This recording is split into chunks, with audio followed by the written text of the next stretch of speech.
Bonjour à toutes et à tous et bienvenue pour cette nouvelle édition d'Alter Ego, l'émission produite par Mediapart, dans laquelle Rokhaya Diallo débat avec un ou une invitée des questions d'égalité et d'inégalité, de discrimination négative ou d'affirmation positive. Pour ce troisième rendez-vous, l'invitée de Rokhaya Diallo est Nadia Geertz, je prononce bien ? Oui. Philosophe et militante de la laïcité, membre de la revue française Pro-Choix et auteur récemment de Liberté, point d'interrogation, Égalité, point d'interrogation, Laïcité, point d'exclamation. C'est aux éditions du CEP. On va parler pendant 40-50 minutes de sujets qui traversent et clivent la société française depuis longtemps, mais avec encore plus d'acuité ces dernières semaines, notamment donc de laïcité et d'islam, tout en les éclairant à partir de la situation belge, puisque vous arrivez spécialement de Bruxelles dans nos studios du Passage Brelon. À vous, Rokhaya. Bonjour Nadia Geertz, merci d'être là. Alors je voulais vous recevoir parce qu'effectivement vous êtes belge et vous travaillez sur la question de la laïcité en Belgique, mais vous avez un regard depuis la Belgique sur la France. Donc la première question que j'avais envie de vous poser, c'est que vous considérez que votre combat donc, englobe à la fois le féminisme, la laïcité, l'antiracisme. Comment vous arrivez à conjuguer ces trois notions ? Pour moi, c'est une conjugaison assez évidente en fait. Si je reprends un petit peu mon parcours de militante, j'ai commencé par être une militante antiraciste et antifasciste. Et je suis arrivée, je dirais, au combat laïque par ce biais-là, enfin par un double biais en fait, par le biais de la lutte contre l'extrême droite et par le biais aussi d'un combat que je mène aussi en Belgique, qui est un combat républicain, puisque la Belgique est encore une monarchie, et que donc j'ai travaillé pendant une dizaine d'années à essayer de faire de ce petit royaume une république. Et ce sont ces deux biais-là qui en fait m'ont amené à la laïcité. Alors pour ce qui est de la monarchie, c'est assez simple, puisque la monarchie belge a malheureusement par le passé fait à plusieurs reprises la preuve de ces collusions avec l'Église catholique qui étaient vraiment parfois extrêmement problématiques, notamment lorsque le roi Baudouin a refusé de signer une loi dépénalisant l'avortement parce qu'elle s'opposait à sa conscience de catholique profond. Pour ce qui est du combat antiraciste, alors c'est un peu plus compliqué évidemment. Disons que ce qui m'a interpellée à un moment donné, c'est que au sein de l'association dans laquelle je militais à l'époque, donc pour l'antiracisme et l'antifascisme, il y a eu vraiment un clivage, puisqu'évidemment nous étions tous, je dirais, de gauche, et il y a eu un réel clivage qui s'est créé sur base de la polémique sur du port de signes religieux à l'école, entre ceux qui estimaient qu'au nom de la tolérance, de la diversité, de l'accueil de l'autre dans sa différence, etc., il fallait autoriser les jeunes filles à porter le voile, et de l'autre côté, ceux qui, en général, qui étaient des gens de terrain, qui disaient mais ça ne marche pas. Ça ne marche pas dans certaines écoles bruxelloises, puisque je vous parle ici d'une association qui était implantée à Bruxelles. On constate que lorsqu'on autorise le port de signes religieux, et en particulier le port du voile, finalement, ça contribue à, comment dire, peut-être pas à radicaliser, mais en tout cas à permettre une séparation plus grande, à permettre que la question de l'égalité homme-femme soit remise en question au sein de l'école, etc. Et donc finalement, alors c'est très difficile de répondre à tout ça de manière comme ça. C'est juste une présentation, voilà. on va y revenir de manière plus posée, mais je voudrais revenir aussi sur le rapprochement que vous faites entre laïcité et féminisme. Oui. Alors ça c'est très simple par contre pour moi. L'évidence est que, bon, si on revient sur l'étymologie du terme laïcité, ça vient du mot laos. Laos est un terme grec qui signifie le peuple. Et donc au départ, vraiment de manière étymologique dans le concept de la laïcité, il y a l'idée que l'État ne va considérer que des citoyens libres et égaux en dignité et en droit, quels que soient par ailleurs leurs privilèges, notamment au sein de l'Église, puisque c'était ça au départ dont il s'agissait de se distancer. C'était finalement une manière de dire, même si vous êtes clerc, votre caractéristique, votre qualité de clerc au sein de l'Église ne sera pas prise en compte par l'État, qui lui ne considérera que des citoyens. Alors vous allez me dire quel est le rapport avec le féminisme, mais justement parce que de proche en proche, je crois qu'il est tout naturellement arrivé à l'esprit de ces premiers militants laïcs, qu'au fond, si l'État ne considérait que des citoyens, il n'y avait pas de raison non plus de distinguer entre citoyens et citoyennes, que finalement c'était la commune appartenance au genre humain et à la nation ou à la cité qui devait prévaloir, et pas des caractéristiques secondaires, que ce soit des caractéristiques d'ethnie, de religion ou de sexe. Alors c'est intéressant que vous me disiez ça parce qu'une autre féministe a une opinion très différente de la vôtre sur les liens entre laïcité et féminisme. C'est Christine Delphi, j'aimerais bien qu'on la regarde ensemble. Ok, volontiers. Il n'y a aucun rapport entre la laïcité et le féminisme. Et historiquement, c'est plutôt l'inverse. Car les plus laïques d'entre les laïcs, c'est-à-dire les radicaux socialistes, sont le groupe parlementaire qui, entre les deux guerres, a fait échouer toutes les propositions d'accorder le droit de vote aux femmes, qui ont été proposées quelque chose comme une trentaine de fois par des députés divers, de la gauche, de la droite, etc. Et à chaque fois, c'est le bloc radical socialiste, qu'on appelait amicalement les Radsoc, qui a fait échouer cette proposition de loi. Pourquoi ? Pour des raisons féministes aussi, parce que dans la grande estime qu'ils avaient pour les femmes, ils pensaient que les femmes allaient voter comme leurs confesseurs, donc elles allaient voter pour l'Église. Voilà.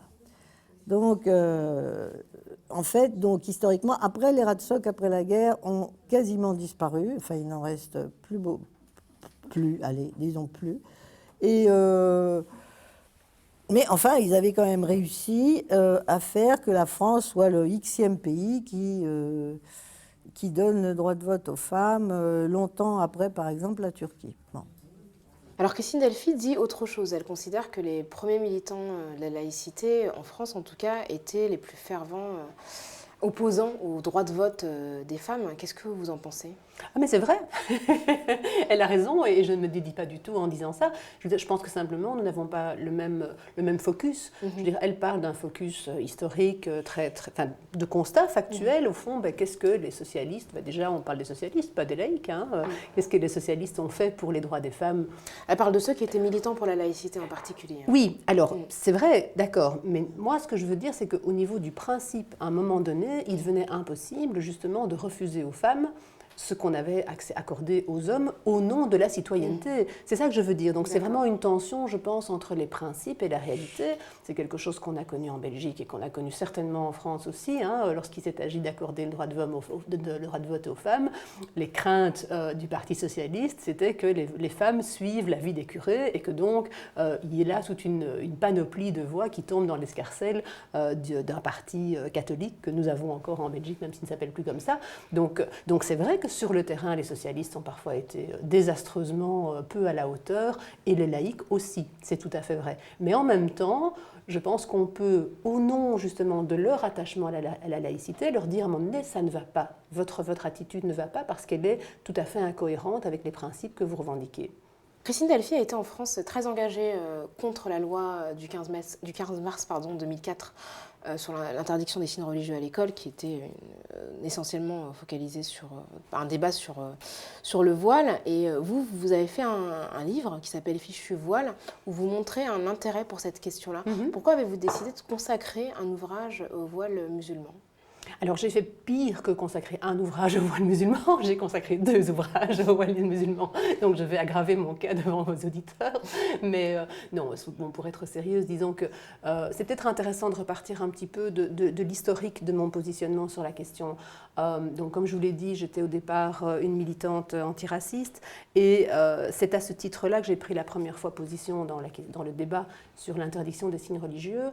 Dans une carte blanche dans laquelle je disais en gros « Vive la liberté pour toutes », je pense que c'est d'ailleurs le titre de ce texte, où je disais finalement est-ce qu'on ne pourrait pas imaginer une école dans laquelle les unes iraient en mini-jupe et les autres voilées sans que les unes et les autres se lancent des regards jugeants, narquois ou agressifs. Donc ma première prise de position était une prise de position que je considère aujourd'hui comme tout à fait idéaliste, mais qui prônait vraiment la liberté pour toutes. Ce qui m'a amené à changer de position, c'est que j'ai constaté que sur le terrain, ça ne se passait pas comme ça. Que sur le terrain, dans les écoles en tout cas, où un certain nombre de jeunes filles portaient le voile, ça se traduisait nécessairement par des pressions qui étaient faites sur les autres pour qu'elles le portent aussi, par des revendications qui n'étaient plus simplement des revendications de pouvoir porter le voile, mais aussi des revendications d'adaptation de la réalité scolaire, donc ne pas devoir faire de la gymnastique avec des garçons, ne pas devoir aller à la piscine, ne pas pouvoir partir en voyage scolaire, ne pas vouloir étudier certains contenus dans certains cours, par exemple, etc.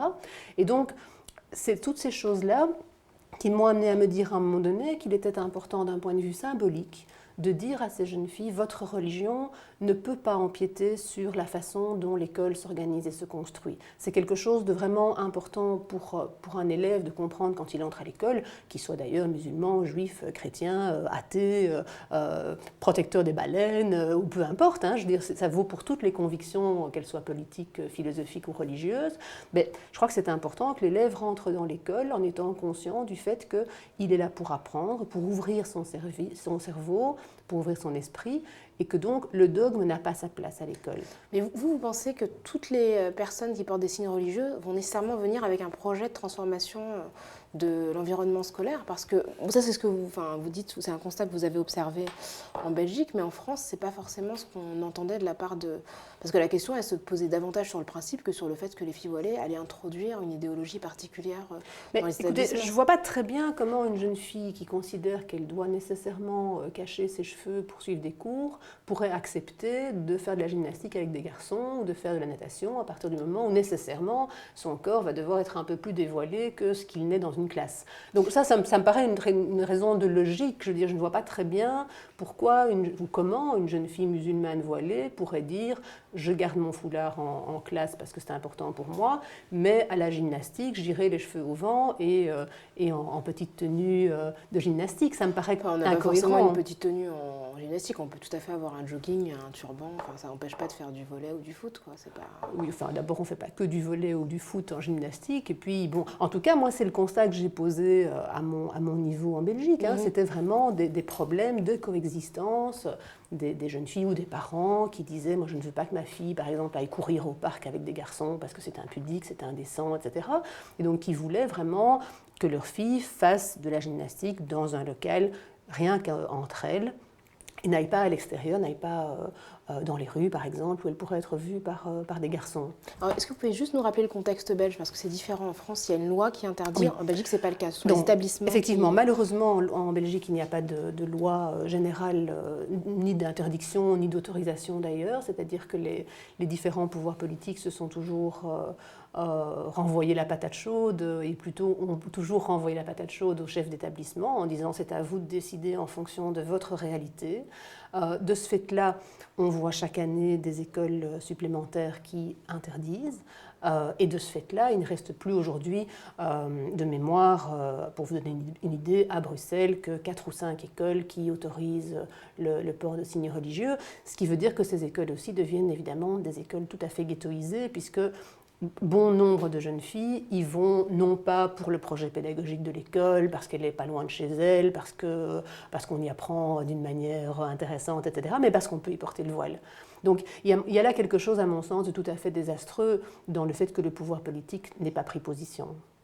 Je vais prolonger cette comparaison France-Belgique en allant jusqu'aux Pays-Bas et en revenant sur ce que vous dites, que vous êtes à la fois, vous venez de l'antiracisme, du combat laïque, du combat féministe. Est-ce que vous n'avez pas l'impression quand même que, comme ça, militer pour la laïcité, à un moment switché vers un embrigadement de la lutte féministe contre l'islam. Et l'islam pas seulement comme religion, mais l'islam aussi comme religion ou comme culture d'ailleurs d'une minorité, que ce soit en Belgique ou en France. On a bien vu comment, et c'est pour ça que je passe par les Pays-Bas, Marine Le Pen, à la suite de Geert Wilders aux Pays-Bas, a développé une forme de rejet de l'islam au nom du féminisme, au nom des droits des homosexuels, qui n'était pas qu'une manière de lutter pour la laïcité, mais qui était aussi une manière de stigmatiser des populations musulmanes. Oui, alors évidemment, je pense que ce serait tout à fait erroné de confondre la laïcité avec ceux qui aujourd'hui s'en servent en fait Bon, parce que simplement, c'est beaucoup plus facile aujourd'hui, évidemment, de taper sur les musulmans que de taper sur les arabes. Pour le dire de manière très laconique et lapidaire, c'est un peu de ça qu'il s'agit. Je veux dire, les lois antiracistes existent, tant en Belgique qu'en France. Donc, on ne peut plus tenir les discours qu'un Jean-Marie Le Pen tenait il y a 10 ou il y a 20 ans. Par contre, on peut critiquer la religion, ça... Encore heureux, j'ai envie de dire, c'est autorisé. Alors évidemment, inévitablement, les partis d'extrême droite, sous couvert de laïcité, de féminisme, de défense des droits de l'homme, etc., s'en donnent à cœur joie pour cibler l'islam, rien que l'islam. Ça ne veut pas dire pour moi, pour autant, que tout laïc est suspect d'être en fait une espèce de cheval de Troie de l'extrême droite. Et je dirais que pour moi, le critère déterminant, c'est quelle est l'attitude de ces gens qui se prétendent laïcs quand il s'agit d'autres cultes que le culte musulman. Et là, quand on regarde Marine Le Pen, je crois qu'il n'y a pas photo, je dirais elle n'a aucun problème à défiler dans les rues avec les catholiques les plus intégristes, quand il s'agit par exemple de refuser le mariage pour tous. Et donc là, je veux dire, on voit la face cachée, j'ai envie de dire, on voit qu'elle n'a en fait absolument rien de laïque. Alors, qu'est-ce que ça vous inspire quand une personne comme Elisabeth Badinter, qui est féministe, déplore le fait que la seule personne en France qui fasse la promotion de la laïcité soit Marine Le Pen?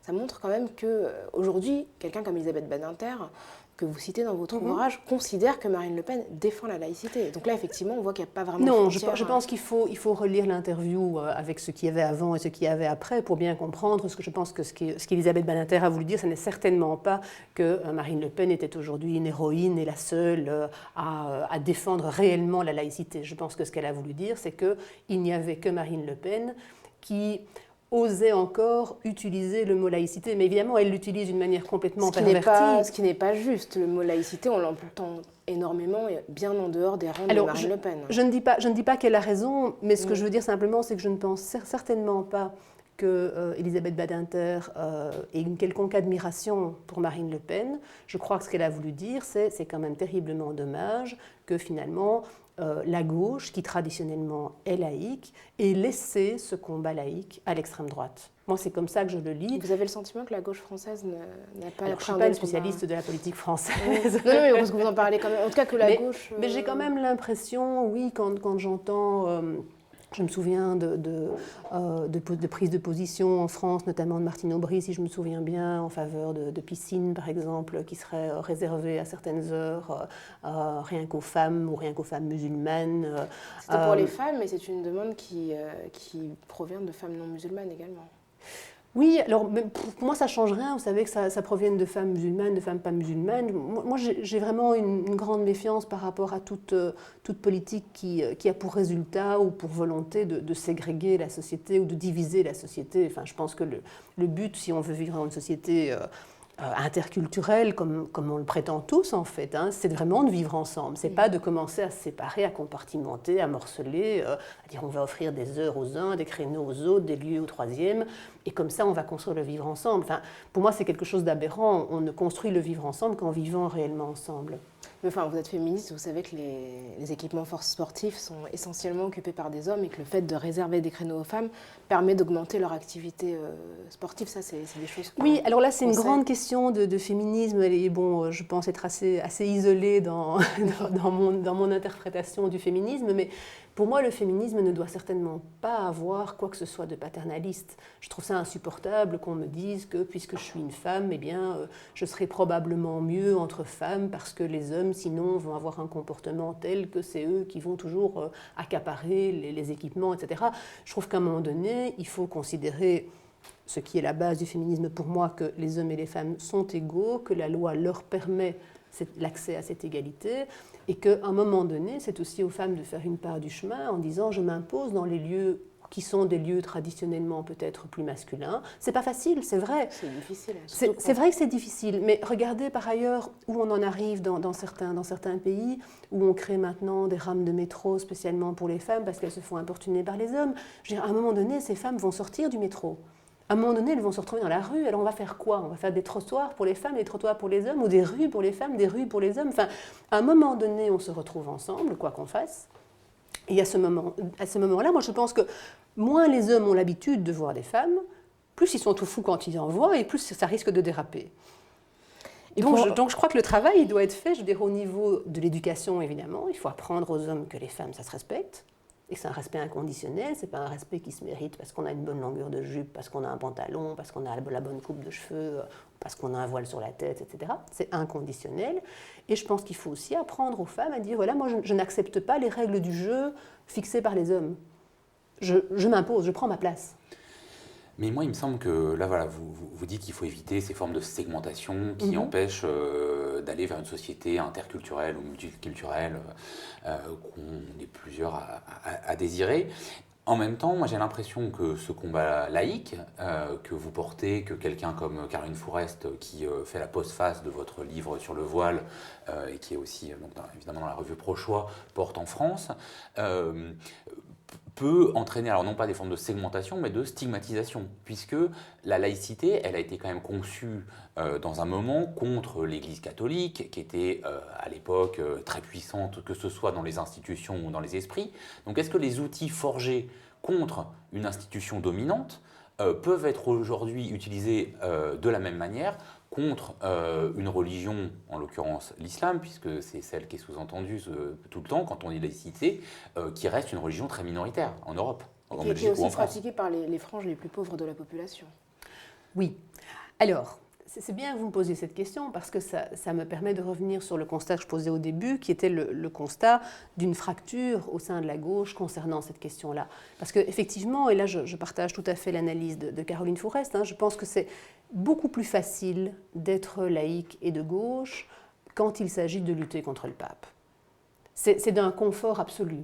On est sur du velours, on s'attaque à quelqu'un qui est bien de chez nous, entre guillemets, le pape. En tout cas, il est perçu dans l'imaginaire collectif, même si les papes ne sont pas toujours bien de chez nous, en réalité. Là, c'est un pape du Sud en plus. Oui, mais enfin, je veux dire, il est perçu, curieusement, ce sera intéressant d'ailleurs de comprendre ce qui se passe dans l'imaginaire collectif pour que nous ne percevons pas le pape comme un étranger.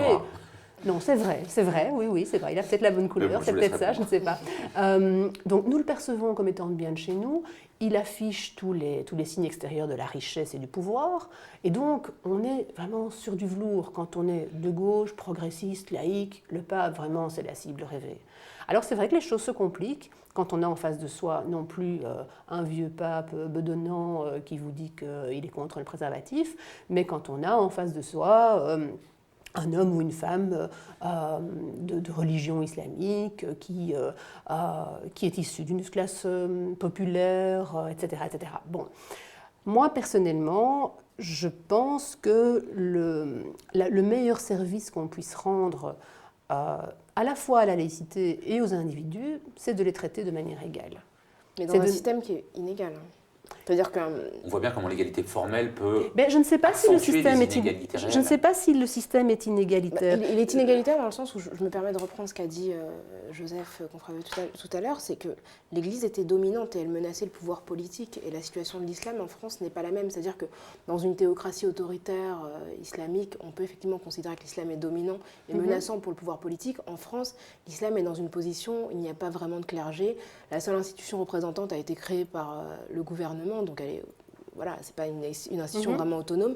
Et les musulmans ne sont pas dans une situation de pouvoir qui menacerait l'équilibre politique français. C'est en ça que c'est différent. Et ce sont des populations qui subissent déjà des discriminations. Donc exclure des jeunes filles de l'école, sachant qu'elles sont déjà discriminées. Oui, enfin, je peux pas entendre, enfin, je peux pas accepter cette formulation, exclure les jeunes filles de l'école. Enfin, de fait, elles sont exclues. Oui, mais tout comme n'importe quel élève qui ne respecte pas un règlement finira par être exclu. Oui, mais c'est un règlement qui est intervenu. Ça veut dire une fille qui était à l'école en 2003, en 2004, elle se retrouve exclue parce qu'elle n'a pas respecté une règle qui n'existait pas quand elle a commencé sa scolarité. Oui, mais enfin, on l'a informée du changement de règlement, je veux dire, enfin, tout comme... Bon, mais de fait, moi, ce que je vous explique, ce qui m'interpelle, c'est que vous êtes antiraciste et féministe, et finalement, vous soutenez des mesures qui rejettent à la fois uniquement les femmes, puisque à conviction égale, un garçon continuera ses études, et en particulier des femmes qui sont musulmanes, et pour la plupart donc non blanches d'origine. Voilà, et c'est ça qui m'interpelle. Je me demande si ça ne vous touche pas quelque part de soutenir des mesures qui excluent des femmes et des femmes d'origine étrangère pour la plupart. Non, parce que je pense qu'une fois encore, c'est leur responsabilité. À un moment donné, les clés, elles les ont en main. Je veux dire, enfin, c'est pas compliqué de ne pas être exclu de l'école. Il suffit de se soumettre au règlement. Ouais, de renoncer à sa culture. Mais non, mais non, allez, arrêtez. Enfin, c'est pas renoncer à la culture, c'est 8 heures par jour. Un pan qui, pour moi, n'est jamais qu'un... C'est un signe, ça n'est jamais qu'un signe, c'est un bout de tissu. Je veux dire, il ne s'agit pas de leur arracher le cœur et les tripes et de leur enlever leur islam.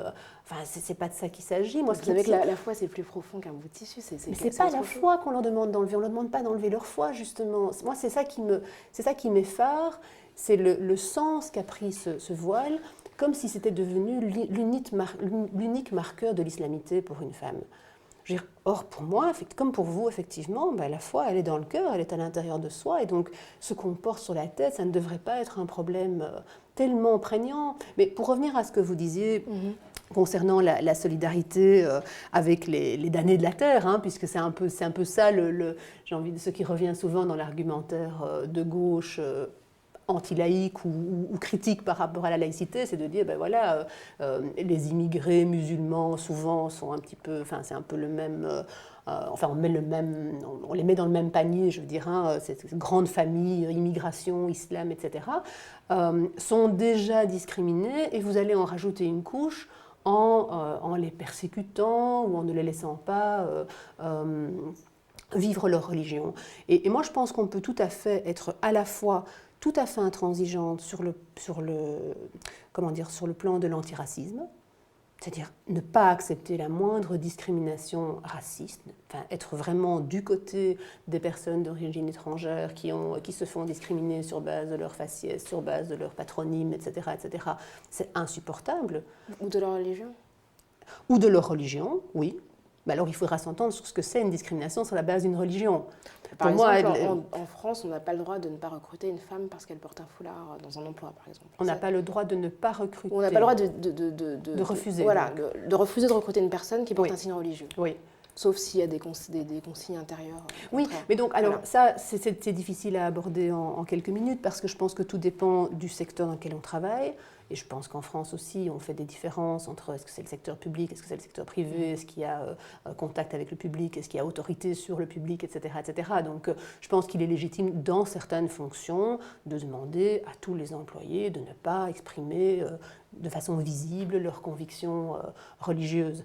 Maintenant, effectivement, si c'est pour engager quelqu'un dans un poste où il n'y a aucune raison de lui interdire d'exprimer ou de montrer ses convictions religieuses, ce n'est pas acceptable que quelqu'un soit discriminé pour cette raison-là. Donc on peut tout à la fois être intransigeant sur le plan de l'antiracisme et en même temps dire pour les musulmans d'aujourd'hui, c'est comme pour les catholiques d'hier. Je veux dire, pour moi, il y a un continuum, c'est la même chose. Je veux dire, on ne peut pas non plus, je pense, de manière aussi, j'ai envie de dire aussi simpliste, caricaturer les choses entre Église catholique riche dominante et islam pauvre dominé. Je veux dire, l'islam, c'est aussi les pétrodollars des monarchies du Golfe. Je veux dire, c'est pas aussi simple. Il y a beaucoup d'argent en jeu aussi. Oui. En Belgique, en tout cas. Ouais. Enfin, je veux dire, les musulmans de France, ou de Belgique, je pense qu'ils ne sont pas directement connectés aux Qataris ou aux Saoudiens. Enfin, les connexions sont plus avec les gouvernements qu'avec les musulmans eux-mêmes. Oui, d'accord. Oui, mais enfin, l'Église catholique, c'est pareil. Je veux dire, le pape, tout petit paysan de sa campagne qui était catholique n'était pas nécessairement directement connecté au pape. Mais c'était son référent religieux. Oui, mais alors là, ça devient très très compliqué de nuancer, d'entrer dans ces subtilités-là. Moi, je pense qu'il y a un principe très sain, qui est que l'État et la religion doivent être séparés et qu'il faut faire tout ce qui est possible pour maintenir cette séparation et donc pour éviter qu'un pouvoir religieux institué ou qui s'institue lui-même prenne une position, un ascendant dans la sphère du politique. Et ça arrive. Quand vous parliez tout à l'heure du fait que la réalité n'était pas du tout la même aujourd'hui par rapport à l'islam de France que par rapport au catholicisme hier, je reviens au terrain scolaire. Sur le terrain scolaire, parfois l'islam est majoritaire et donc de fait dominant. C'est aussi une réalité, ça. Quand vous avez 80% des enfants dans une école qui sont en fait musulmans et quand vous avez 80% des jeunes filles qui sont des jeunes filles voilées et qui, de ce fait-là, propagent un islam qui est un islam quand même plutôt plus radical que celui que pratiquent leurs coreligionnaires, ça pose des problèmes. Vous pensez que le port du foulard, c'est du prosélytisme ?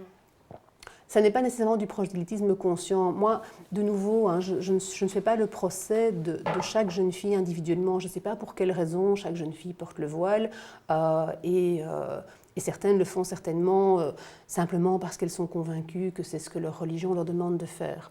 Par contre, ce que je pense, c'est qu'il y a derrière le voile un projet politique qui n'est pas mené par ces jeunes filles-là. Je pense que ces jeunes filles-là sont instrumentalisées par des penseurs, des islamistes, en fait, qui essayent de rendre... Mais ça, tout à l'heure, vous disiez que vous refusiez le paternalisme. Est-ce que c'est pas un peu paternaliste de penser que les jeunes filles sont forcément instrumentalisées ? Non, attendez, je ne veux pas les libérer, c'est pas ça. Hein. Enfin, si, disons que je veux qu'il faut éviter leur prise de pouvoir dans une perspective laïque. Mais leur prise de pouvoir sur quel secteur ? Mais sur le secteur, par exemple, de l'école, quand on voit toutes les choses qui sont aussi aujourd'hui demandées, je pense par exemple à tout ce qui se passe au niveau des accommodements raisonnables au Québec, ou à ce que nous vivons sur le terrain scolaire en Belgique, en France, je ne sais pas aussi, au niveau de la contestation du contenu des cours, de la revendication d'introduction de menus qui soient religieusement estampillés dans les cantines scolaires, par exemple, des choses comme ça. Mais je pense qu'il y a vraiment une tentative de prise de pouvoir, de dire nous sommes là et il faut que ça fonctionne comme nous le demandons. Alors ce « nous », ça n'est évidemment pas tel papa, telle maman, telle jeune fille qui, avec une espèce de machiavélisme horrible, a décidé d'étendre ses tentacules tant qu'on ne lui coupera pas. C'est pas ça. Mais je pense qu'il y a un projet, il y a un projet politique. Je veux dire, pourquoi est-ce que Tariq Ramadan, par exemple, insiste tellement sur cette question du port du voile ? Je veux dire, on sait bien que c'était quelque chose qui n'était pas du tout mis en avant de la même manière il y a 20 ou 30 ans. Je veux dire, le revoilement des jeunes filles, c'est une réalité sociétale. Vous ne pensez pas que c'est aussi une réappropriation d'une identité qui est stigmatisée ? Enfin, on peut rapprocher ça ? Non. Il y a beaucoup de jeunes filles pas. qui se sont, à l'époque des manifestations contre la loi de 2004, qui sont sorties avec des voiles bleu, blanc, rouge dans la rue. Donc il y a quand même quelque chose de l'ordre de la réappropriation d'une fierté par rapport à une religion qui n'est pas forcément bien vue par la société majoritaire. Vous ne pensez pas qu'il y a un peu de ça, un peu comme la coupe afro à l'époque des années 70, qui est de dire, voilà, je suis musulmane mais française et j'en suis fière. Il peut y avoir de ça de manière marginale, oui, certainement, mais je ne pense pas que ce soit l'explication principale. J'avais envie de dire quelque chose et puis j'ai oublié, j'ai perdu. Alors, je vous propose que vous vous en souveniez et que pour ne pas caricaturer et pour prolonger cette discussion, on entende Jean Bobéro, un spécialiste de la laïcité que vous tous ceux que connaissez j'aime. forcément. Voilà, donc c'est un entretien qui date de 2006. Jean Bobéro qui blogue sur Mediapart, mais à l'époque, Mediapart n'existait pas. Je vois ça notamment comme une réconciliation des deux France sur le dos des minorités spirituelles, religieuses, tout ce que vous voulez. C'est-à-dire que, si vous voulez, vous avez des gens qui sont des anticléricaux militants pour qui toute religion est mauvaise, néfaste, pour qui il faudrait affranchir les gens de toute religion, etc. Mais maintenant, alors c'est des gens qui, leurs prédécesseurs au XIXe siècle, au début du XXe siècle, ont combattu le catholicisme, ont combattu, pour certains autres aussi, également le protestantisme, le judaïsme, etc., ont combattu la religion en général. Bon. Maintenant, ces gens-là ne peuvent plus combattre la religion en général sans apparaître sectaire, etc. De même, les catholiques ne peuvent plus dire qu'il faut combattre l'hérésie, la mauvaise presse, après Vatican II, etc. Mais tout le monde n'admet pas ce tournant de Vatican II, où tout le monde ne l'a pas intégré, intériorisé, etc. Bon. Et moi, j'ai l'impression qu'il y a une sorte de réconciliation de ces deux forces, la force anticléricale, la force catholique, contre justement des minorités, puisque là, ils se disent qu'au moins, ils peuvent combattre, ils peuvent taper dessus, ils ont mauvaise réputation, à tort ou à raison, et donc ils vont pouvoir exercer une agressivité qui en fait est plus globale et qui est plus rentrée. Bon, tout le problème et de savoir si la culture politique française est à la hauteur de la loi de 1905. Alors on vient d'entendre Jean Bobéro qui explique que selon lui, il y a une réconciliation de deux France qui étaient antagonistes sur le dos des minorités au nom d'une version dévoyée de la laïcité. Donc on l'a évoqué rapidement tout à l'heure. Qu'est-ce que vous en pensez ? Mais je tourne les nues. Je trouve ça absolument incroyable. Je ne sais pas en quelle année il a dit ça. 2006. 2006, oui. Mais enfin, moi, ça me sidère parce que je trouve que justement, l'actualité nous montre tout le contraire. Nous montre que chaque fois qu'une religion en particulier se sent menacée, je pense ici à l'islam, elle trouve tout de suite des appuis dans le monde, enfin, dans la communauté israélite et dans la communauté catholique pour défendre, par exemple, l'interdiction du blasphème. Lors de la première affaire des caricatures de Mahomet, on s'est retrouvés quand même. Ils se sont retrouvés bras dessous dans les rues à défendre ensemble le fait qu'on avait offensé une religion du livre et que c'était scandaleux. Je veux dire, quand il s'agit de polémiques, surtout des questions éthiques, ils se retrouvent aussi. Je veux dire, donc pour moi, il ne peut pas y avoir d'alliance entre catholiques et laïcs. Enfin, si ce n'est des catholiques laïcisés, j'ai envie de dire. Alors là, évidemment, il faudrait affiner un petit peu, je ne sais pas ce que Bobéro entend par force catholique. Ce qui est peut-être vrai, c'est qu'au sein du monde catholique, certains sont laïcisés, comme au sein du monde musulman aussi, je le précise. On peut donc évidemment avoir une alliance large en tant que laïque, comme d'ailleurs ce à quoi on assiste, je pense, aujourd'hui, suite à l'attentat commis contre Charlie Hebdo. Je pense qu'on peut parler d'alliance large, pas simplement, je dirais, c'est pas simplement une opposition entre d'une part les athées, bouffeurs de curés, et de l'autre tous les religieux. C'est pas de ça qu'il s'agit. Je pense qu'il s'agit vraiment d'un front large, en tout cas c'est ce que je souhaite, entre des athées, des catholiques, des musulmans, des juifs, qui reconnaissent parfaitement le droit à l'humour, le droit au blasphème, la liberté d'expression, et d'autre part, je dirais des intégristes qui dénient ces droits fondamentaux-là. Alors, parmi les gens qui ont pu s'offusquer par rapport aux caricatures de Charlie Hebdo, tous ne souhaitaient pas nécessairement l'interdiction, mais juste exprimer le fait qu'ils étaient offensés.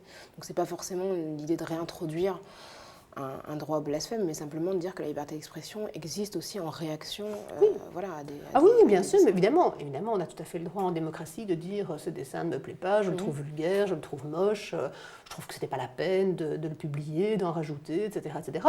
Tout ça, ça fait partie du débat démocratique, et j'irai même plus loin, ça fait aussi partie du débat démocratique d'aller en justice et de dire, voilà, moi je porte plainte contre tel ou tel dessin ou texte que j'estime offensant, outrageant, etc.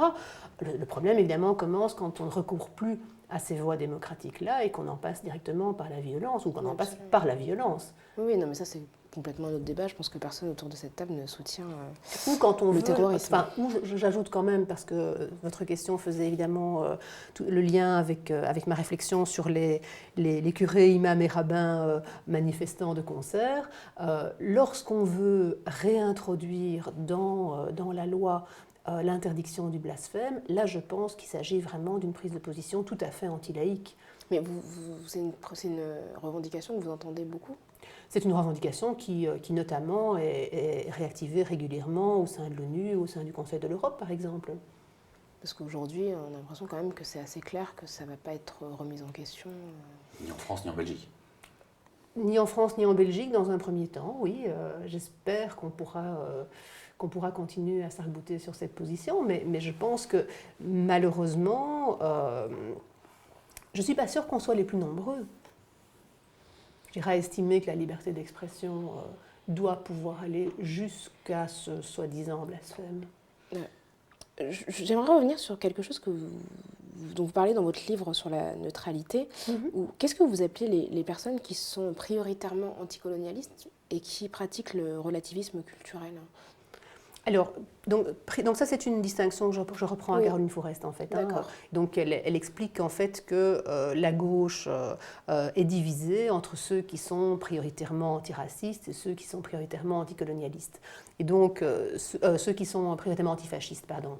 Et donc ceux qui sont prioritairement antifascistes, ce sont ceux qui identifient dans l'islamisme une nouvelle forme de fascisme, qui donc vont lutter contre l'islamisme, j'ai bien dit l'islamisme, pas l'islam, donc vraiment l'islam politique, en y voyant une nouvelle forme de fascisme. Ceux qui sont... Attendez, juste une petite précision. Oui. Tout islam politique est forcément un islamisme et donc un fascisme, parce qu'on a eu de la démocratie chrétienne. On ne peut pas imaginer que l'islam, comme le christianisme, ait des formes politiques qui ne soient pas fondamentalistes ou extrémistes. Disons qu'aujourd'hui, dans le monde, la forme que prend l'islam politique est, je pense, tout sauf démocratique. Bon, en Turquie, même si on ne va pas dire qu'ils respectent la liberté d'expression, on n'est pas non plus dans des formes de dictature. La Turquie n'a jamais été un bon exemple de démocratie, même quand elle était laïque. Donc. Et vous ne pensez pas qu'il soit possible que l'islam prenne une forme politique qui ne soit pas une forme fasciste?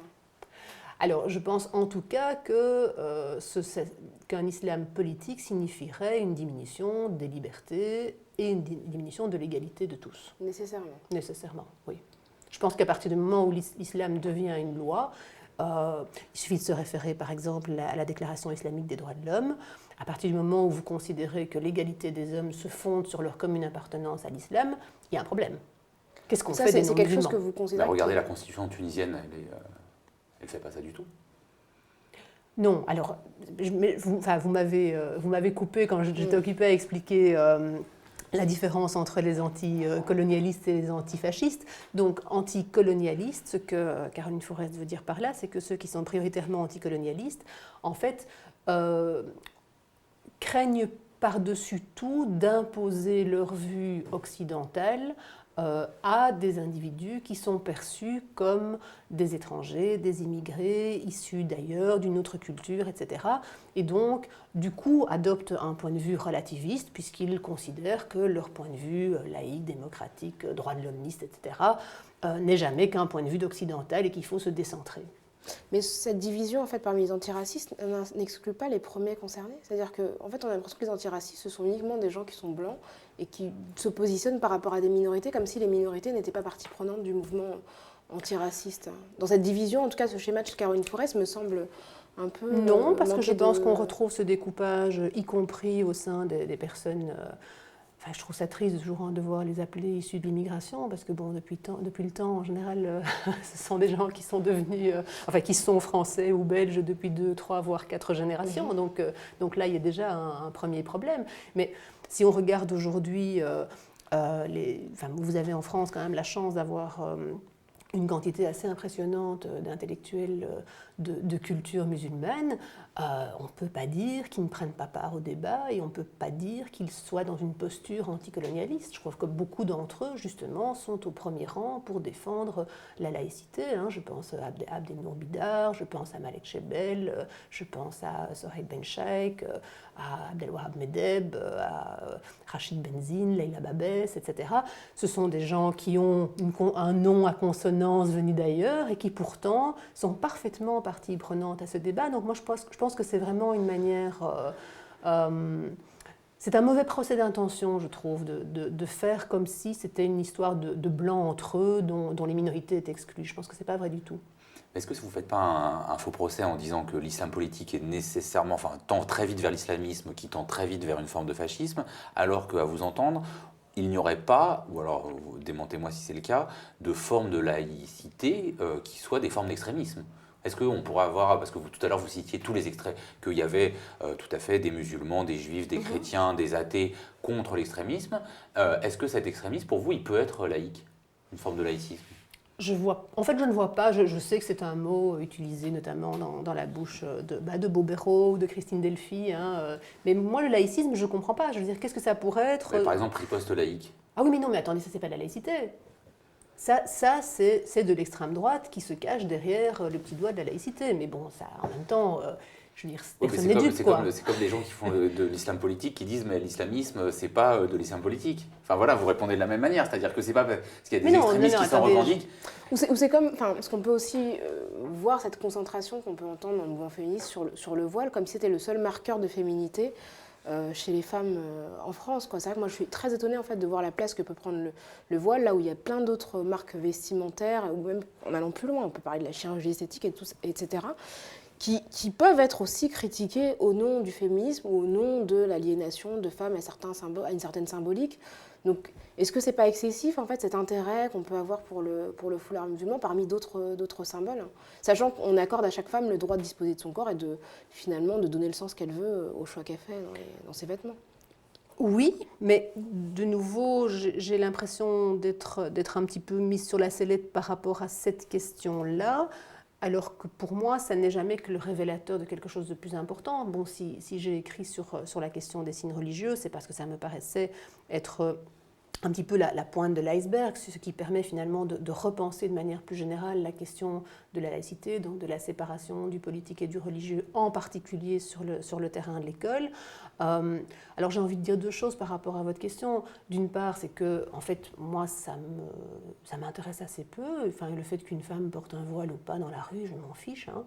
Ça n'a absolument aucune espèce d'importance pour moi et je ne serai justement jamais du côté de riposte laïque pour revendiquer l'arrachage des voiles dans les rues parce que c'est intolérable. Je veux dire, enfin, c'est ce point de vue-là qui est intolérable parce qu'effectivement, la démocratie implique la plus large liberté possible et cette liberté s'exerce dans la rue. Donc dans la rue, on peut évidemment manifester ses convictions de toute une série de manières. Mais il me semble que par exemple, le fait que Maïnour Oudimir, l'élu du Parlement bruxellois voilé, porte le foulard en étant élu, vous a interpellé. Oui, ça m'a posé un gros problème par contre, parce que là, on n'est plus dans la rue, là, on est dans une assemblée politique. Et donc c'est une citoyenne. Oui, mais ce n'est pas en tant que citoyenne qu'elle siège. Une fois qu'elle est élue, elle siège comme élue par définition. Et donc, elle a une représentation politique. En plus, elle n'est pas élue au sein d'un parti musulman. Elle est élue au sein d'un parti qui est traditionnellement plutôt d'obédience chrétienne. Donc, ça brouille les cartes de manière assez phénoménale. Mais c'est pour cette raison-là que, justement, moi, je fais la distinction entre les lieux de port de signes convictionnels. Et ça ne vaut pas que pour le voile. Et c'est vrai, évidemment, on va pas se cacher derrière son petit doigt. C'est évidemment le voile qui suscite tous ces questionnements. Bien sûr, c'est pas le crucifix qui suscite le questionnement. L'abbé Pierre en soutane à l'Assemblée nationale française, ça vous aurait fait bondir aujourd'hui ? Oui. Bien sûr, oui, je le dis dans mon livre. D'ailleurs, je mentionne les derniers curés et les dernières religieuses qui ont été élus et qui, en général, d'ailleurs, en tout cas dans l'histoire de la Belgique, ont décidé de siéger sans signe religieux pour qu'il soit bien clair aux yeux de tout le monde que quand ils étaient dans une assemblée politique, ils n'étaient plus là en tant que curé ou en tant que religieuse. Et je trouve que c'est très intelligent de faire ça. Mais les femmes voilées ne sont pas des religieuses, ce sont des laïcs. Non, mais elles rappellent quand même à tout moment, lorsqu'elles s'expriment, qu'elles ont un positionnement religieux. C'est impossible de ne pas en tenir compte puisque ça se marque sur leur visage, sur leurs cheveux. On le voit. Je trouve ça... je suis toujours étonnée de voir à quel point c'est parfois difficile de faire comprendre ce qu'un symbole peut avoir d'important. Enfin, c'est d'ailleurs amusant. Tout à l'heure, vous me disiez, oui, mais enfin, un voile, c'est plus que... Enfin, ça a un sens plus pour les personnes qui le portent, ça a un sens. Pour les personnes qui le portent, oui, c'est ça. Ça a un sens.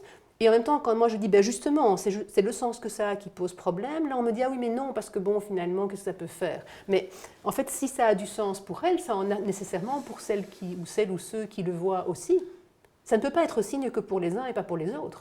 Non, ce que je veux dire, c'est que le fait de dire qu'elles peuvent le retirer, alors que ça fait partie de leur pratique religieuse, c'est le fait de les empêcher de pratiquer une partie de leur religion. C'est-à-dire que c'est une atteinte, ça peut être considéré comme une atteinte à leur liberté de conscience, puisque le voile fait partie de leur pratique religieuse. Oui, je comprends bien. Enfin, ceci dit, la Cour européenne des droits de l'homme a toujours considéré qu'un État démocratique comme la France avait parfaitement le droit de restreindre ce droit. D'ailleurs, tous les droits proclamés dans la Déclaration universelle des droits de l'homme sont restrictibles pour en préserver d'autres. Donc aucun de ces droits n'est absolu. Hein.